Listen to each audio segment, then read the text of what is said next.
आताच नगर परिषद नगरपालिकेचा निकाल सिंधुदुर्ग जिल्ह्याचे लागलेले आहेत. त्याच्यामध्ये वेंगुर्ला आणि सावंतवाडी या दोन्ही शहरामध्ये भारतीय जनता पक्षाचे नगराध्यक्षाचे उमेदवार सावंतवाडीमध्ये श्रद्धाताई भोसले आणि वेंगुर्ल्यामध्ये राजन गिरवजी हे दोन्ही मोठ्या मताधिक्याने निवडून आलेले आहेत. खालतीही पॅनलमधून पण सावंतवाडी आणि वेंगुर्ल्याच्या जनतेने भारतीय जनता पक्षाला अतिशय चांगली साथ दिलेली आहे. मालवणमध्ये शिवसेनाच्या नगराध्यक्षाचे उमेदवार वरडकर मॅडम त्या निवडून आलेल्या आहेत आणि कणकवलीमध्ये शहर विकास आघाडीचे उमेदवार संदेश पारकरजी हे निवडून आलेले आहेत. सर्वात प्रथम जिल्ह्याचा पालकमंत्री म्हणून मी ह्या सगळ्या विजयी उमेदवारांना नगराध्यक्ष आणि नगरसेवक या सगळ्या जणांचं मी मनापासून अभिनंदन करतो. यापुढे जिल्ह्याचा पालकमंत्री म्हणून या शहरांच्या विकासाच्या दृष्टिकोनातून त्यांच्या काही अपेक्षा आणि मागण्या निवेदनारूपी जे माझ्याकडे येतील कुठलंही पक्षपाती न करता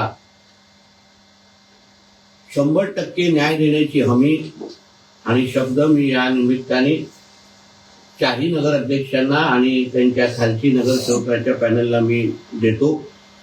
शेवटी जिल्हा नियोजन असो अन्य नियोजनाची निधी हा जनतेचा पैसा असतो, अधिकार जनतेचा असतो आणि म्हणून या शहरांच्या विकासासाठी राजकारणाच्या पलीकडे जाऊन आता निवडणुका आज संपलेल्या आहेत. आता राजकारण करण्याचं काही कारण नाही. उद्या निवडणुका या खेळीमेळीच्या वातावरणामध्ये जे काय वातावरणामध्ये झाल्या त्याच्यामुळे आता ह्या पुढे विकास हाच केंद्रबिंदू मानून जी काय मदत सरकारच्या वतीने लागेल ती त्यांच्या सगळ्यांच्या मागे निवडून आलेल्या सगळ्यांच्याच मागे उभी करण्याची जबाबदारी ही माझी असेल हा विश्वास या निमित्ताने मी व्यक्त करतो. त्याचबरोबर भारतीय जनता पक्ष म्हणून आमच्या कार्यकर्त्यांचं प्रामुख्याने मी अभिनंदन करेन की अतिशय चांगली लढत त्यांनी ह्या निवडणुकीमध्ये दिली. वेंगुर्ला सावंतवाडीमध्ये तर कार्यकर्त्यांनी अतिशय जोमाने आणि जिद्दीने काम करून तिथे एक चांगला नगराध्यक्ष आणि चांगल्या फरकाने निवडून आणून खालतीही चांगल्या संख्येचे नगरसेवक निवडून आणण्यामध्ये कार्यकर्त्यांचाच मोलाचा वाटा आहे. यासाठी मी त्यांचं मनापासून अभिनंदन करेन.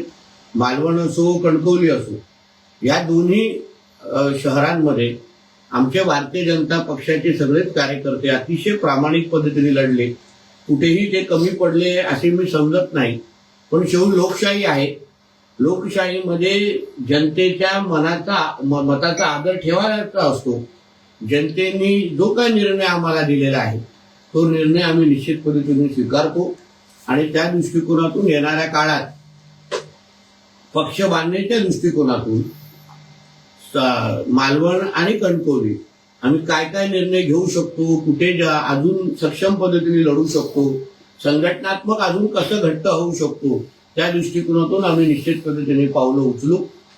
आणि म्हणून या सगळ्या अतिशय चांगल्या वातावरणामध्ये मी शिवसेनेचे कुडाळ मालवणचे आमदार ज्यांच्याकडे कणकवली आणि मालवण या दोन्हीचे प्रभारी म्हणून त्यांच्याकडे पद होतं ते आदरणीय निलेशजी राणेंचं मी मनापासून त्यांचं अभिनंदन करतो. त्यांच्या जिल्हा प्रमुखांचं अभिनंदन करतो. अतिशय चांगली लढत त्यांच्या नेतृत्वाखाली मालवण आणि कणकवलीमध्ये शहर विकास आघाडीचं पण नेतृत्व आदरणीय निलेशजींनीच केलेलं होतं आणि त्यामुळे ह्या दोन्ही शहरांमध्ये जो विजय मिळाला ह्याच्यामध्ये त्यांचा सिंहाचा वाटा आहे म्हणून त्यांचं मनापासून अभिनंदन करतो.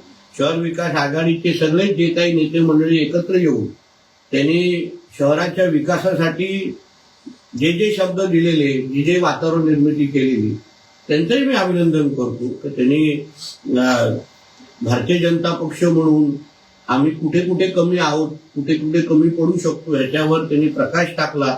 जनतेने त्यांच्यावर विश्वास ठेवला आणि म्हणूनच त्यांना 8 नगरसेवक आणि नगराध्यक्ष त्यांना निवडून दिलेले आहेत. या सगळ्यामध्ये माझे जे जे सहकारी ज्या ज्या पदावर लढले, म्हणजे तिथे मालवणमध्ये शिल्पा खोत मॅडम असतील आणि कणकवलीमध्ये आमचे समीर नलावडे असतील आणि जेवढे लढलेले उमेदवार आहेत त्या सगळ्या जणांचं पण मी निश्चित पद्धतीने अभिनंदन करेन की शेवटी ही निवडणुकीची लढाई आहे. काही हार जीत ह्या गोष्टी होत असतात आणि म्हणून यावेळी जनतेने जो काही कौल दिलेला आहे तो आपल्याला मान्य करायलाच लागेल. आणि म्हणून त्या दृष्टिकोनातून ज्या ज्या गोष्टी आता नजरेसमोर आल्या त्या बाबतीमध्ये सांगण्यासाठी ही पत्रकार परिषद बोलवली होती. यापुढे जिल्ह्याच्या विकासासाठी जिथे जिथे माझी मदत लागेल, जिथे जिथे माझे सहकार्य लागेल, या सगळ्या जणांना देण्याचा शब्द या निमित्ताने मी देतो. साहेब, कणकवली शहरात नगराध्यक्ष समीर नलावडे यांचा धक्कादायक पराभव झालेला आहे, त्याबद्दल तुम्ही काय सांगाल? शेवटी बघा, ही निवडणूक आहे, लोकशाही आहे. लोकशाहीमध्ये आम्हाला 2017ला याच कणकवलीच्या जनतेने आम्हाला सेवा करण्याची संधी दिलेली. कदाचित आम्ही जी काय कामं केली, जी काय विकास कामं केली ते जनतेला रुजली नसतील, जनता त्याच्यावर समाधानी नसेल, जनतेला त्याच्यामध्ये प्रश्न असतील आणि त्याच्यामुळे जनतेने आपलं मत, आपला राग, आपली भावना या मतदानाच्या माध्यमातून आमच्यापर्यंत पोहोचवलेल्या आहेत. शेवटी निवडणुका ह्या जनतेच्या मनात काय आहे हे सांगण्याचं एक प्रक्रिया असते आणि जनतेच्या मनात ज्या ज्या गोष्टी होत्या ह्या निवडणुकीच्या निमित्ताने आम्हाला कळलेल्या आहेत. साहेब, लोकसभेला बघितलं तर कणकवलीमध्ये लीड होता कणकवली शहरामध्ये. विधानसभेला तुम्हाला सुद्धा कणकवली शहरानं मताधिक्य दिलं होतं, मात्र नगरपंचायतमध्ये असं नेमकं काय घडलं की जिथं तुम्हाला शेवटी काय ही निवडणुका म्हणजे लोकसभा ही वेगळ्या विचाराने लढली जाते, विधानसभा वेगळ्या विचाराने लढली जाते आणि आता नगरपंचायती ह्या वेगळ्या विचाराने लढले जातात. प्रत्येकाचं कॅल्क्युलेशन वेगळं असतं. या कणकवलीच्या निवडणुकीमध्ये मी विरुद्ध सगळेच होतो, म्हणजे आतमधले, बाहेरचे, माझे, विरोधातले सगळे एकत्र आलेले. सगळ्याच लोकांनी नितेश राणेला कशा पद्धतीने थांबवू शकतो यासाठी खुली आघाडी केली. शहर विकास आघाडीचं उद्दिष्ट तेवढं होतं की कुठल्याही पद्धतीने नितेश राणे आणि ह्या लोकांना तुम्ही अद्दल घडवा. त्या बाबतीमध्ये जे काही 15-20 दिवस मला जो काय अनुभव आला, मी निश्चित पद्धतीने ह्या बाबतीमध्ये पक्ष नेतृत्वाशी बोलणार आहे, आदरणीय देवेंद्र फडणवीसांशी जाऊन बोलणार आहे. कारण का ज्या परिस्थितीमध्ये मी निवडणूक लढवली त्याच्यामध्ये नेमकं माझे कोण हा फार मोठा प्रश्न मला विचारासारखा वाटतो. कारण का मी प्रत्येक जण माझ्या विरोधात लढत होता, म्हणजे कुटुंबापासून विरोधकांपर्यंत.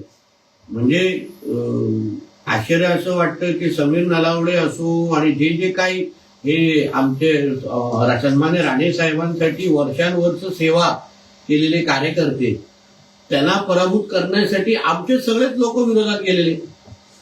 मग उद्या कार्यकर्त्यांनी आमच्या कुटुंबासाठी काम करत असताना निश्चित पद्धतीने यापुढे विचार करतील. कारण का हेच अगर कार्यकर्त्यांना फळ भेटत असेल तर निश्चित पद्धतीने यापुढे कार्यकर्ते विचार करतील. आम्ही कार्यकर्त्यांशी बोलू, विश्वास देऊ. शेवटी सन्मान्य राणे साहेबांच्याच नेतृत्वाकडे बघून ते वर्षानुवर्ष राजकारणात, समाजकारणामध्ये आहेत. फार लहान वयापासून हे लोक सगळे राणे साहेबांना बघून निवडणुकीमध्ये काम करतात, म्हणजे राजकारणात काम करतात. पण अगर अशा परिस्थितीमध्ये अगर अशा निवडणुका लढवल्या गेल्या, मी एवढं जनतेला जो शब्द दिलेला पालकमंत्री म्हणून किंवा एक राजकीय कार्यकर्ते म्हणून की मी वातावरण खराब करायला देणार नाही, मी वातावरण खराब होत असेल तरी पण मी संयम ठेवणार, मी शांत राहणार. आणि तसं मी राहिलो. धिंगाणा घालणं, तमाशा करणं हे तसं सोपं आहे, पण जिल्ह्याच्या मध्ये वातावरण खराब अगर होत असेल तर त्या बाबतीमध्ये मला असं वाटतं मी जो काय जनतेला शब्द दिलेला तो मी पाळलेला आहे. मी कुठेही माझ्याकडून वातावरण खराब होईल असं काहीच केलं नाही आणि घडायला पण दिलं नाही. मी पोलिसांच्या माध्यमातून आणि प्रशासनाच्या माध्यमातून जे काय तक्रार तिथे द्यायचो. पण ठीक आहे, जनतेला जे काय नजरेसमोर दिसलं त्याप्रमाणे जनतेने मतदान केलं. जिल्ह्यात 4 निकाल पाहिले साहेब, तर इथं असंच म्हणावं की जिंकण्यासाठी राहणेच लागतं. ठीक आहे, पण पडलेले उमेदवार पण राणे समर्थकच आहेत ना. ते काय राणे साहेबांना न मानणारे ते उमेदवार नाहीत ना. म्हणून ठीक आहे, आता मी जसं बोललो की मी एका जबाबदार पदावर आहे, मी राजकारण करू शकत, जास्त राजकारणाबद्दल राजकारण करू शकत नाही, बोलू शकत नाही. शेवटी जो पण आता आलेला आहे, निवडून आलेले आहे, त्यांना साथ देणं, त्यांना ताकद देणं हे माझं काम आहे पालकमंत्री म्हणून. पण वैयक्तिक दृष्टिकोनातून अगर तुम्ही मला विचारलं, निश्चित पद्धतीने ज्या कार्यकर्त्यांनी राणेसाहेबांसाठी आपलं आयुष्य दिलं, त्या कार्यकर्त्यांना पराभव आज पाहायला मिळतं, हे मला असं वाटतं माझ्यासाठी वैयक्तिक दृष्टिकोनातून धक्कादायक आहे, जो दुःखदायक आहे. याचं कारण असं आहे की शेवटी आमच्या कुटुंबाला मोठं कोणी केलेलं आहे, ह्याच कार्यकर्त्यांनी केलेलं आहे. ह्याच कार्यकर्त्यांमुळे आज राणे कुटुंब हे राज्यासमोर आणि देशासमोर गेलेलं आहे. ह्याच कार्यकर्त्यांनी सन्मान्य राणेसाहेबांच्या लोकसभेच्या निवडणुकीसाठी दिवस रात्र मेहनत केली. ह्याच कार्यकर्त्यांनी विधानसभेच्या निवडणुकीसाठी दिवस रात्र मेहनत केली. आणि म्हणून त्या कार्यकर्त्यांना आज हे दुःखाचे दिवस दिसणं ते निश्चित पद्धतीने माझ्यासाठी दुःखदायक आहे. पण मी सदैव त्यांच्या बरोबर असणार आणि मी परत एकदा कणकवली शहरामध्ये भारतीय जनता पक्ष म्हणून उभारी कसं घेऊ शकतो त्या दृष्टिकोनातून मी काम करतो. सर, आपली कणकवलीमध्ये नगराध्यक्ष सीट म्हणजे भाजप विजयी होईल असे असताना सुद्धा नेमकी गणित काय शहरामध्ये चुकली म्हणजे त्याच्यामध्ये हा पराभव सुद्धा तुम्ही मला विचारलं तर ही निवडणूक ही लोकशाहीमध्ये जनतेने निकाल दिलेला आहे. प्रत्येक पक्षाने आपल्या आपल्या पद्धतीने, प्रत्येक बाजूने आपल्या आपल्या पद्धतीने जनतेसमोर बाजू मांडलेली आहे. आम्ही आमची 100% बाजू मांडली, शहर विकास आघाडीची 100% बाजू मांडली. शेवटी जनतेने ठरवायचं होतं कोणाला संधी द्यायची, कोणाला संधी द्यायची नाही. या दृष्टिकोनातून ही निवडणूक घडलेली आहे. आम्ही जेव्हा सत्ता आमच्या हातात होती कणकवलीची, तेव्हा आम्ही कुठेच कमी पडलो नाही. आम्ही 100% सगळ्या बाबतीमध्ये विकास कसा असतो, कसा करायला पाहिजे केलेला आहे. आता पाहू पुढची 5 वर्ष संदेशजींच्या नेतृत्वाखाली शहर विकास आघाडी काय किती चांगलं काम करते आपण निश्चित पाहू. संदेश पत्रकारांनी असा एक आरोप केला होता पत्रकार परिषदेमध्ये, प्रत्येक प्रभागामध्ये 10-15 हजार रुपये वाढले जातात. पुढे मग तर माझे 17 ते 17 उमेदवार निवडून आले पाहिजे, माझ्या नगराध्यक्षाचे उमेदवार निवडून आला पाहिजे. मला नेहमी वाटतं जनतेला असं मतदारांना असं गृहीत धरणं की मतदार विकले जातात, हे असं एकाने पण कोणी आरोप करणं हे मुळात चुकीचं आहे. निवडणुका प्रत्येक जण आपल्या प्रत्येक पक्ष प्रत्येक बाजू आपल्या आपल्या पद्धतीने लढतो ना, पण त्याच्यामध्ये कोण कमी जास्त अगर होत असेल तर शेवटी तुम्ही जनतेच्या मताचा अनादर कसा करू शकतो आपण. जनतेला माहिती आहे ना कोणाला निवडून द्यायचं. आता खालती नगरसेवकाला मतदान मिळतं पण नगराध्यक्षाला मतदान मिळत नाही. म्हणजे जनता शून्य आहे. कणकवलीची जनता, मालवणची जनता, सावंतवाडीची, वेंगुर्ल्याची जनता शून्य आहे. तिला माहिती आहे आपल्यासाठी बरं वाईट काय आहे आणि त्यानुसार तिने निवडणूक घेतलेला आहे. जे काय पैसे वाटपचे आरोप झाले, कुठे पैसे वाटताना कुठे दिसलं हे मला एक तरी तुम्ही मला व्हिडिओ दाखवा. पैसे मिळालेले आहेत, पैसे मिळणं म्हणजे वाटणं असं कुठे आहे का. मग मला असं वाटतं ते आरोप आहे आणि निवडणूक आयोगाने त्यावरती दखल घेतली आहे. मागच्या 5 वर्षात साहेब जी तुम्ही आश्वासनं दिली होती, पोद्दार सारखं काम असेल किंवा रिंग रोड असतील, विकास कामं मागच्या 5 वर्षात केली. तुम्ही दिलेली आश्वासनं पूर्ण पण केली, परंतु कुठेतरी ह्या निवडणुकीत मतदान होत असताना विकासाचा मुद्दा बाजूला पडला होता. मतदारांनी विकासावर फोकस करून मतदान केलं की नुसते झालेला भावनिक आव्हान यावर मतदान झालं असं तुम्हाला वाटतं? आता मला असं वाटतं त्याचं विश्लेषण करण्यासाठी तुम्ही आम्हाला थोडं वेळ द्यायला पाहिजे. आता नेमकं काय झालं, आता निवडणुकीचा निकाल येऊन अवघे 2 तासच झालेले आहे. आम्ही पण थोडं जरा विश्लेषण करू, आम्ही पण जरा खोलात जाऊ नेमकं काय झालं. एवढी विकास कामं केल्यानंतर पण, एवढी जमेची बाजू असताना पण जनतेने अगर वेगळ्या पद्धतीने विचार केला तर जनता, जसं मी तुम्ही जनता फार विचारपूर्वक मतदान करणारी आहे. तर मला असं वाटतं की थोडा विश्लेषण करायला आम्हाला थोडा वेळ दिला तर त्या बाबतीमध्ये आम्ही तुम्हाला एक पत्रकार परिषद घेऊन अजून सखोल माहिती देऊ. साहेब, कणकवलीत निलेश राणेंच्या एंट्रीमुळे शहर विकास आघाडीला ताकद मिळाली आणि त्याच्यामुळेच हा विजय झाला. निश्चित पद्धतीने निलेश राणे साहेबांचा प्रभाव आहे. त्यांनी इथे येऊन जो काही प्रचार केला, ज्या काही सभा घेतल्या, जी काही भाषणं केली, त्याच्यामुळे निश्चित पद्धतीने कणकवलीच्या मतदारांनी त्या दृष्टिकोनातून निश्चित विचार केला. त्याच्यामध्ये नाही म्हणण्याचं काहीच कारण नाही. तर आज रॅलीमध्ये या निलेश राणे साहेबांचा फोटो देखील घेऊन कार्यकर्ते सहभागी झाले. तर नेता म्हणून नाही, कार्यकर्ता भाऊ म्हणून तरी मला अभिमान वाटतं की नाही. शेवटी निलेश राणेंचाच फोटो त्यांना धडकवायला लागला. आणि विरोधक जिंकले असले तरी पण त्यांना राणे साहेबांच्याच मुलाचा फोटो झळकायला लागलं. ह्यात तर त्याच्याबद्दल मला निश्चित पद्धतीने समाधान आहे. सर, तुम्ही आता समाधान देखील व्यक्त केलं, कौतुक देखील केलं निलेश राणेंचं, पण मनामध्ये अशी कुठेतरी खंत आहे की निलेश राणे उभं राहिले आणि या सगळ्या प्रचारामध्ये सहभागी त्यांनी कुठे निर्णय बदलला. तर असं काय नाहीये. शेवटी निलेशजी आले, त्यांनी त्याला त्या निवडणुकीसाठी जी जबाबदारी दिली त्यांनी पार पडली. शेवटी मतदारांनी काही गोष्टी ठरवून मतदान केलेलं आहे आणि त्यानुसार तुम्हाला निकालामध्ये दिसलेला आहे. कोणा एकाच्यामुळे असं झालं असं मानणाऱ्यापैकी नाही. निश्चित पद्धतीने निलेशजींचा प्रभाव दिसला, त्याच्यामध्ये काय गौण नाही, चुकीचं नाही. पण अन्य फॅक्टर पण त्याच्यामध्ये होते. आमच्या काही चुका होत्या, त्यांचे काही प्लस पॉईंट होते. संदेशजींचा वर्षानुवर्ष कणकवलीच्या बाबतीचा अनुभव, भावनिक आव्हान, या सगळ्या गोष्टी आहेत. सगळ्या बाबतीमध्ये मी जसं बोललो ना, हे सगळे विरुद्ध एक ही निवडणूक झाली. सगळ्या विरुद्ध एक ही निवडणूक झाली. त्याच्यामध्ये मी कमी पडलो. मला जनतेने संदेश दिला की बाबा नाही, हे सगळे एकत्र येणं हे त्यांना अजून भावलं. त्यांना असं वाटलं की नाही, नितेश राणेपेक्षा हे सगळे बरे आहेत, सगळे आमच्यासाठी चांगलं काम करतील. मी त्या मताचा आदर करतो. असं अगदी निवडणुकीच्या काळामध्ये ज्यावेळेला प्रचार झाला किंवा म्हणजे निलेश राणेंनी लाईव्ह करणं फेसबुकला, त्यावेळेला देखील अशी एक गोष्ट झाली की राणे कुटुंबामध्ये वाद आहेत का, किंवा राणे विरुद्ध राणे अशी एक लढाई चित्र उभं राहिलं. निलेश राणेने कायम ही गोष्ट डिनाय केली की आमच्यामध्ये वाद नाही, राजकारण वेगळं, कुटुंब वेगळं. आणि आता देखील ते तेच म्हणतात की राजकारण वेगळं आणि कुटुंब वेगळं. मी त्यांचं अभिनंदन केलं. निलेश राणेंना भेटणं, त्यांचं अभिनंदन, ह्या गोष्टी कधी हो करेन ना. आता ते पण आपल्या विजय मिरवणुकीमध्ये असतील.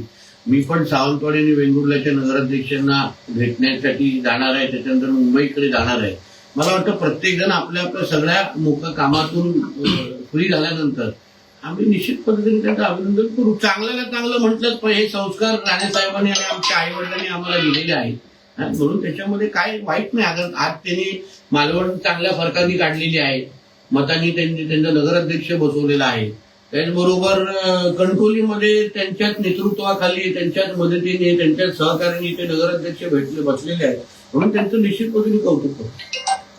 सर, संदेश पाटोळे विजय झाल्यानंतर आता निवडणूक संपली, राजकारण बाजूला ठेवू आणि विकासासाठी जे ज्या सर्वांचं सहकार्य लागेल ते आम्ही सर्वांचं घेणार म्हणून सांगितलंय. हो, पण ती सकारात्मक गोष्ट आहे ना. उद्या काही त्याच पद्धतीचा प्रवास आपल्या सगळ्यांना करायलाच पाहिजे. शेवटी जनतेने त्याला संधी दिलेली आहे. आता जिल्ह्याचा पालकमंत्री हा भारतीय जनता पक्षाचा पालकमंत्री नाहीये. मी सिंधुदुर्ग जिल्ह्याचा पालकमंत्री आहे आणि म्हणून सिंधुदुर्ग जिल्ह्याचा पालकमंत्री असल्यामुळे जे पण माझ्याकडे येणार, जे पण माझ्याकडे सहकार्य मागणार, निधी मागणार, शेवटी मी सरकारचा प्रतिनिधी आहे. जो जनतेचा जो निधी आहे तो वाटप करणं, योग्य न्याय देणं आणि त्या निधीच्या माध्यमातून विकास करणं ही माझी मूळ जबाबदारी आहे. आणि म्हणून त्या दृष्टिकोनातून मी निश्चित पद्धतीने पूर्ण सहकार्य सगळ्यांना, चारही लोकांना करणार. कणकवली शहरातील जनतेला तुम्ही जो आरोप केला होता पत्रकार परिषदेमध्ये, संदेश परकर यांनी आपल्याकडे पैशाची मागणी केली होती, तो आरोप जनतेला रुचला नाही आणि त्याच्यातून जनतेने हे मतदान करून मला विजय केला, अशी प्रतिक्रिया संदेश परकर यांनी दिली. मी तर सत्य सांगितलं. माझ्यामध्ये काय त्याच्यामध्ये चुकीचं आजही नाहीये, कारण का त्याचे सीसीटीव्ही एव्हिडन्स पासून माझ्याकडे सगळे आहे. फक्त मला म्हणणं आहे की जे सत्य सांगितलं जनतेसमोर, माहिती दिली, त्याच्यावर अगर ते जनतेला रुचलं नसेल तर निश्चित पद्धतीने त्याच्या बाबतीमध्ये आत्मचिंतन होईल ना. नगरपंचायतच्या कारभारावरती एकूण त्यांनी टीका केली होती. विजयानंतर प्रतिक्रिया अशी पण दिली की भयमुक्त आणि भ्रष्टाचार मुक्त आम्ही नारा दिला होता आणि त्याला कणकवलीकरांनी साथ दिली आहे. कणकवलीकरांची कामं करताना नगरपंचायतमध्ये कुठल्या पक्षाचं आहे हे बघून केलं जायचं आणि ते लोकांना भावलं नाही आणि त्याचा राग मतदारांनी व्यक्त करताना मला विजय केले, अशा प्रकारची चांगली गोष्ट. आता तुम्ही 5 वर्ष कणकवली अतिशय भयमुक्त ठेवावी, भ्रष्टाचार मुक्त ठेवावी आणि त्या प्रक्रियेमध्ये माझी काय मदत असेल तर मी निश्चित तुझ्याबरोबर उभा आहे. साहेब, चारही नगरपंचायतमध्ये, नगरपालिका, नगर परिषदांमध्ये माहितीच जिंकली आहे आणि महाविकास आघाडी आहे त्याचा सुफळा साथ झाल्याचे चित्र एकूण दिसत आहे जिल्ह्यातल्या निकालावर. हो, ते तर आहे. पण आता इथे शहर विकास आघाडीमध्ये उभाट्याचे पण निवडून आलेले आहेत मला असं वाटतं. अन्य कोण निवडून आलेले आहेत, काँग्रेसमध्ये पण आले आहेत, पण उभाट्याचे दोन तीन निवडून आलेले आहेत. आता त्याच्यामध्ये उभाटा, शिंदे सेना हे सगळं एकत्र आल्यामुळे आता बाकी उर्वरित जिल्ह्यामध्ये तरी निश्चित पद्धतीने महाविकास आघाडीचा सुपडा साफ झालेला आहे. कणकवलीमध्ये थोडं चित्र वेगळं आहे. ठीक आहे. ताज्या अपडेट्स आणि ताज्या बातम्यांसाठी कोकण एक्सप्रेस डिजिटल न्यूज चॅनलला सबस्क्राईब करा, लाईक करा, कमेंट करा आणि शेअर करा. आणि महत्त्वाचं म्हणजे बेल आयकॉनवर क्लिक करायला विसरू नका.